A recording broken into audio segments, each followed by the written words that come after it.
My name is Brightstar, and welcome to Rebuilding Brightstar. I do not know where to start today's conversation from, but where did I leave you at? I left you at I went to see a therapist. Yeah, so today I went to see a therapist. How did the day start? Let's start from there. How did the day start? The day started. Oh, I did not sleep well. Oh God, I did not sleep well. I forgot to close the office windows yesterday, and so by the time I was closing, I think some mosquitoes had made their way inside my bed or something. So they made sure to disturb me. And I have this kind of problem where I do not like killing any animal. I am an animal lover. So even mosquitoes, when they bite me, I can't kill them. And so they really, really character developed me the whole night. So I didn't sleep well. In the morning, I try to sleep, but I have this because if I sleep in the office, I am the one who opens for the TM. So there's this issue where when you know you're supposed to open, you're constantly checking your phone to see if someone has arrived or they've called you. And so yeah, it wasn't a good start, but it was still a start. In the morning, I had a meeting with the tailors. We had a conversation. Actually, no, before I had a conversation with them, there was one team member who he's not been coming. He's been coming to work on and off and off. And so there was rumors all the time. He would want to go work in another place, but he was waiting to get a loan here. And unfortunately or fortunately, I fell for it because last year, December, I gave him some loan. And so he didn't come to work for this whole week. So in the morning, I had a call with him and I was telling him, everyone warned me about you. I am so sorry. No, I'm literally so sorry to myself for not trusting them. I trusted you. And then when you got the loan, you're no longer available. But it's fine. So that lesson taught me one thing. When people warn you about someone, please just take your time to do some investigation. Because now I've lost money. He said he will pay, but I'm not sure he will pay. And this is not the first time this is happening to me. So I think I was way too kind. But going forward, when I'm rebuilding Brightstar, I will rebuild Brightstar with some boundaries. Whether he pays it or not, that's fine. I think most of my team members who have ever worked for me, they always used to live with some money. And I think when I'm rebuilding myself, part of rebuilding Brightstar is to be more diligent and to not just be kind to everyone, because I've lost a lot of money trying to be there for people, and then when they get the money, they just left. So I think that was a wake-up call. And because I'm also very self-aware and I'm in this position where I've said I'm rebuilding my life, it was disappointing in a way, but I was also okay, Brightstar, you're also part of this story. You're constantly trying to help people, even those who don't look like they don't deserve. So that's how I had a conversation with him, and he was like, I'm gonna pay. But in my mind, I was like, you've told me I need to have boundaries. I'm always, literally, I might be struggling, I might be going through stuff, but I always have money for my team. I always have money for those around me, but it hasn't really been working. So part of rebuilding myself is to be very choosy. And after that, I had a meeting with my team, the tailors who were here, and it's something that came to my mind when I was having the meeting with them. About 5 team members out of the 10 plus that I have, they've been working hard every day. They've been showing to work every day. They've been committed 100%. So why is it that I never focus on those and I keep focusing on these ones who are just passers by? So I think that was a lesson I needed to learn. Rebuilding Brightstar is me being there for the team members who've been there, because at some point I went through a lot of challenges to the point that I wanted to close the business, but then I never sat down for once and considered the ones who've been faithful, who've been showing up, and who've never had shortcuts, who've never disappeared with money. So I think it's reshaping my mindset to focus on the good who are there, and that was part of the conversation we had with them. Yeah, and I've not had a meeting with them to talk about, unless it's a mistake or something. I've not had a meeting with them for a while. So rebuilding Brightstar will actually involve that, appreciating the people who've been there through the journey. And so we had a discussion where if we are going all in, I will come back and start looking for clients, because I had already let go there, honestly. But I'll come back and start looking for clients. But you guys, I need you to commit yourself. And we had conversations here and here. And part of the things they raised is that I should not let someone who misbehaved to mess for the team. And I think that's something I literally like want to do. That made me feel so good. I was like, yay, we are back in business and we're gonna work. And it might not, I mean, like right now, it doesn't look clear. It does not look clear. Like, I do not know how I'm gonna like rebuild, but it looks hopeful, a step at a time. And the first step is speaking to the team that I have. Then we edited some video because I was leaving to go see the therapist. So we edited with the videographer so that he could be left doing everything. And yeah, it was literally good. And I don't know, I feel so happy that I am literally picking my pieces, and I've decided to share the journey of picking my pieces. Now I went to see the therapist. I did a video. I did a video before I left. And how was the session today? The session today was great. It was amazing. It's not like last week's. Last week's session was terrible. It was terrible, trust me. It was very, very terrible. Not to him, but to me, because I walked in there, you know, like I had broken down in the office, and I was speaking to my brother.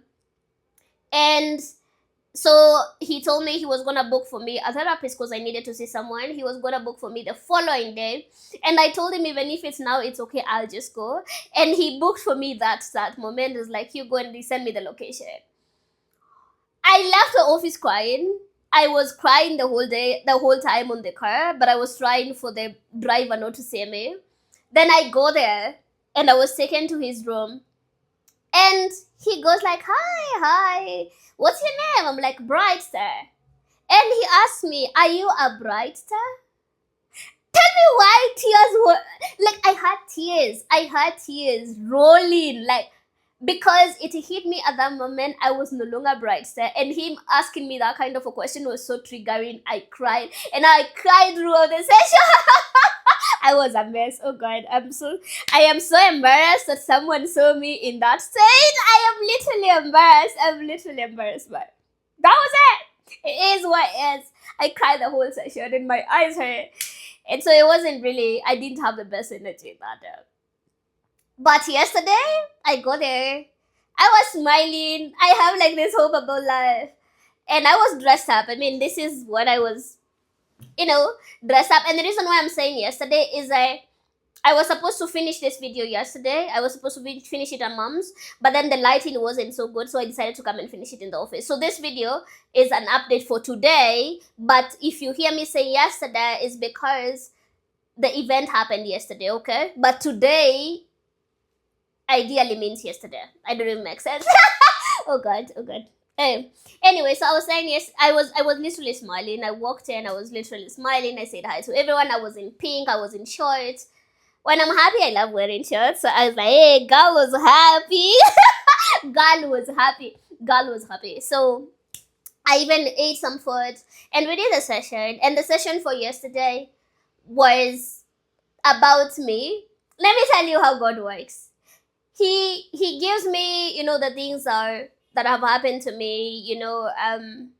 He talks to me and he tells me, I've lost this and this. Like all this grief process, all the things that have happened to my life, I've reached a point where I've lost resilience.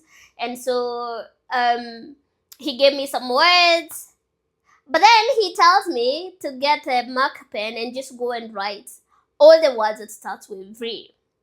The first word that I wrote, it was rebuilding, because this whole idea is bright and rebuilding myself, and then resilience, and all those. I have the words, I'll attach them here.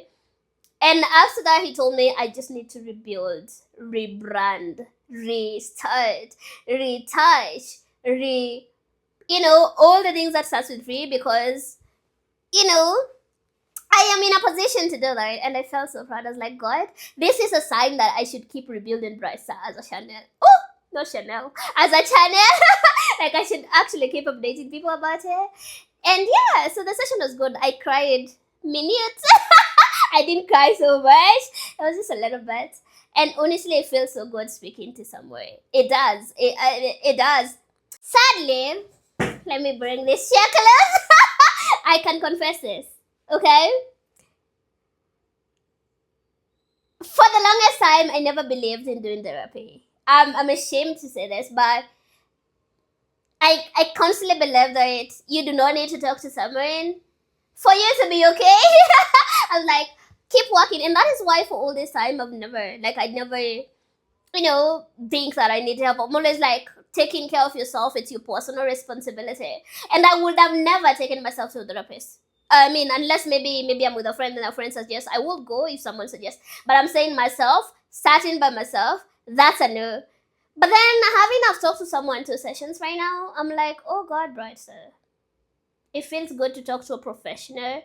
And the therapist I'm seeing, he is a former priest and he went through a lot of trauma. So he does this out of passion. Like he had decided he wanted to help people because he himself he went through a lot. And it's different when you're talking to someone who comes from like school of law. Anyway, so yeah, where was I? And I didn't say before I went to the session, the best part and the most exciting part of all this is this. When I just walked in, Mom Rose. For those who don't know Mom Rose, stay tuned, you will know who. I mean, Mom Rose is the most amazing woman in the whole world. So Mom Rose goes for art class in that place that I'm going for therapy. Okay. So I walked in and she was there with some other lady. So I went to say hi and I hadn't seen her. Then I saw her. I ran to her. I was like, hi, Mom. And then I hugged her and kissed her on the cheek. And Mom is like, who is there? Like, before now she couldn't turn and say, she hadn't turned and say me. She's like, who is there? Is that my baby Brightstar? Oh, that made my day. That made my day. Like, I was like, Mom hasn't forgotten me. Mom hasn't forgotten me. Honestly, that was enough for the rest of it. I was like, I was so happy that all she needed was to hear my voice for her to recognize me. And I was like, damn, that made me happy, because part of my greatest sadness is the fact that Mom is not how she used to be. Like, yeah, but the fact that she remembered me, oh God, I'm gonna brag that for the next year. But it made me feel so good. I was like, yeah, the connection I have with Mom is still there, and I should not focus on her not being okay and on her being sick. So I'm gonna focus on her being great. Remember that point, because it's going to be very, very important in this story. Anyway, after the session, I went to an art class. I don't know whether that was a good decision, but I was guided through and I did my first drawing. And this art teacher was saying I should draw what comes to my mind. And the only thing that came to my mind was a heart, like a heart that has been pierced, like with an arrow. I know, you see that, but that was the only thing that came to us, because it's like my heart had a lot of love and it has been pierced by arrows, and these arrows have broken me, and now I need to rebuild my life again. So I drew that heart, but I am a terrible artist when it comes to the pencil. Maybe I can learn with time. I'm gonna attach it here. Maybe I can learn with time, but I was terrible. I was like, this is not my gift. I have many gifts, but this one, unless I really invest my time, this one is not just it. So I was terrible. I was like, yeah, but it was good. Yeah, shared a few things with, there's a trauma therapist who I'm now seeing, and then there's a coach. And I had to sit down with her and we just shared a little bit, and she keeps reminding me to meet Mom where she is. Like, I need to move on from Mom's sickness, and just meet Mom where she is. And I decided to take her advice. Then I took a cab and I went home to Mom's. Now, one of the resolution I have with Rebuilding Brightstar is spending as much time with Mom as possible. Now, here's the thing. I used to spend every day with Mom. Literally, we would sleep on the same bed. We were best of friends. And so when she got sick, every time I would go visit her, I would start crying. I would break down. I would just be broken. And until today, it's years later since she became sick, but until today, every time I go to her home and I see her being sick or not being okay, it triggers me and I start crying. And it has been like that. So one resolution of rebuilding Brightstar is actually spending as much time I can with her instead of running away from it. The more I spend time with her, there is no single day I've gone to Mama Rose's house and not cried at night by myself. Because when I go to my room, all I do is remember how she used to be, and now I start crying. But now I'm choosing to meet her where she is. So this is for you. If maybe you have a sick mom or a sick dad or a sick family member, meet them where they are, and that's how you rebuild it. Do not spend so much time grieving who they used to be and forgetting who they are now. So I think the biggest mistake I've done is that I've wasted so much time grieving who mom used to be. But now I need to meet her and cherish her for the years she has left. And starting today, that was my resolution. And I went home, and you know what? You know what? Let me brag to you. I danced with mom for the first time in a long time. I have been dancing with her, but danced with her like twice since she got sick. And I was alone with her. So I would just go hold her. Mom used to love dancing. She used to be a very happy woman. And so I would go and just dance with her and hold her and just talk to her. But now I realize every time I dance with her, I would be triggered and cry. So I've known. So this time I did it. I did it, and we danced. And the video is right here. I'll attach it here. And we danced, and she was so happy, and I was so happy. And yeah, oh my goodness, I'm gonna cry. I'm not supposed to be crying. I mean, I should be crying off camera. Then I come here and tell you the chronicles of my life. So yeah, we danced, and then she asked if we could dance again. We danced like twice, and it was beautiful. And I'm gonna create more memories with her in this way than just grieving her. And yeah, that was basically how my day was. At night, I went to bed. Oh, I still felt prey, and I scrolled a little bit. I did scroll, but I posted a few things. Like I was with one of the office's phones, so I posted because the person who posts couldn't access the phone, so I posted. But then I scrolled, and I think one resolution of rebuilding Brightstar will actually be to stop scrolling because I've been scrolling a lot. And yeah, that's how basically how my day was. Oh God! When I was going back to mom's house, Mom Rose's house, I actually met some kids that belongs to one of the workers of mom, and I asked them to get in the car with me, and so we dropped them. Where like inside the compound because they live inside the compound. Like there's some servant quarters, so they live there. And that made me so happy. I used to be such a kids person. I used to be so happy to be around children. But then as I lost myself, as I forgot who I was, I forgot that side of Brighton. Unfortunately, I did. And so that felt really amazing to just like connect with these kids. And one of the kids goes like, "Are you normally on TV?" Like that was the first thing that she asked me. And yeah, I was really happy to just spend this time with these kids. Like honestly, like let me check if there's something else I had written. But that was how my day was. Oh yeah, I've seen something. I had a meeting before I went to the therapist. I had a meeting with one of my clients. This client wants to marry me. He's a whole bishop, and yeah, he came around. That's in February, and he expressed his interest. He's been following me for years, and he would want to marry me. And on 14th, he sent a very big bouquet and some gifts. And now yesterday he was coming to pick his clothes, and we had a sit down, a little bit of sit down, and he was like, I want to love you. He's a bishop, so he wants me to be a church lady. Anyway, yeah. And then I had another meeting with an individual team member after the meetings. Yeah. So yesterday was literally productive. I think I am so proud of this journey of rebuilding myself because I'm starting to slowly do the things that I stopped doing. And the kids one was like, and I slept and I was like, God, I hope I can rebuild this and give me courage. And I was also scared to record the rebuilding. Like it was really scared. So I just left. That's why I'm recording it today. But that's how literally my day was. How was your day? What are you rebuilding today? What did you do? What did you do? Where are you starting? What are you rebuilding? Yeah! Oh yeah. How are you?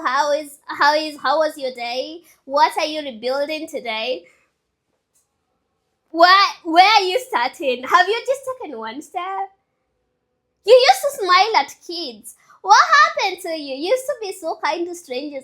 What happened to you? We need you back. You used to be so kind to strangers. What happened to you? You used to dream big. You used to dress up. You used to show up. You used to smile a lot. Where did that side of you go to? Where? Where? Because that's the side of you that we want to rebuild, and I would want you to share with us. What are you rebuilding today? Like, what are you rebuilding today? What? What did you rebuild today? If you've not rebuilt anything and you're watching this, it's still not too late to do that. You know that? Because you can still choose not to scroll today and read something, or, just get some sleep early. What are you rebuilding, or what are you planning to rebuild? Please share with me. I mean, do you know how weird it is in this hall? I mean, I hope no one is in the building that they can hear me talking to myself. But here, I believe we all need to rebuild something. And here it's Brightstar rebuilding herself. So, what are you rebuilding? Bye bye. See you in the next video.